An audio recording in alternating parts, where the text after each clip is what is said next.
एक एलियन से कैसे बात करेंगे आप? पुजारियों की भर्ती कर रही नासा इंसानों को देंगे ट्रेनिंग। नासा ने एलियंस की खोज में अब पुजारियों को भी शामिल किया है। अगर भविष्य में एलियंस की खोज होती है तो मानवता उस पर कैसे प्रतिक्रिया देगी, यह सोचने वाली बात है। लंबे समय से अमेरिकी स्पेस एजेंसी नासा एलियंस के अस्तित्व को लेकर खोज कर रही है। समय समय पर यूएफओ और दूसरे ग्रह के प्राणियों को लेकर भी चौंकाने वाले दावे किए जाते रहे हैं। हालांकि न ही उन दावों की पुष्टि हो पाई और न ही नासा को अपने इस मिशन में कामयाबी मिली। अब नासा एलियंस की खोज के अपने मिशन में कुछ पुजारियों और पादरियों को शामिल करने जा रही है। ये पुजारी एलियंस के साथ मानवता को संपर्क के लिए तैयार करेंगे। स्पेस मिशन में शामिल किए जाने का मतलब यह नहीं है कि इन्हें अंतरिक्ष में भेजा जाएगा। दरअसल नासा ने एक प्लान बनाया है जिसके तहत 24 धर्मशास्त्रियों की मदद ली जाएगी।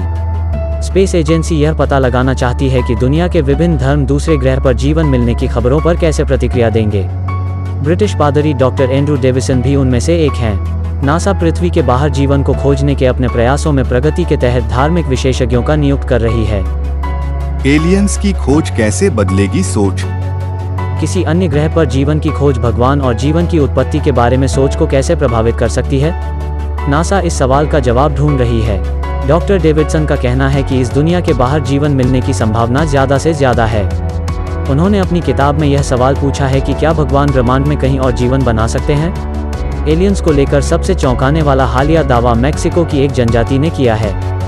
मैक्सिको की एक जनजाति ने दशकों तक एक सीक्रेट अमेरिकी सैन्य अड्डे के पास रहने के अपने दर्दनाक अनुभव को बयां किया है। लोगों का दावा है कि इस बेस पर एलियंस आते जाते रहते हैं। दावा है कि एलियंस स्थानीय लोगों की गायों को अगवा कर उनके अंगों को काट देते हैं। ये लोग यहाँ करीब 60 साल से रह रहे हैं और अब परेशान हो चुके हैं। इनका कहना है कि अक्सर इन्होंने पहाड़ के आसपास यूएफओ को देखा है, जिसे डल्स बेस का केंद्र माना जाता है। यह न्यू मैक्सिको में डल्स शहर के पास मौजूद है।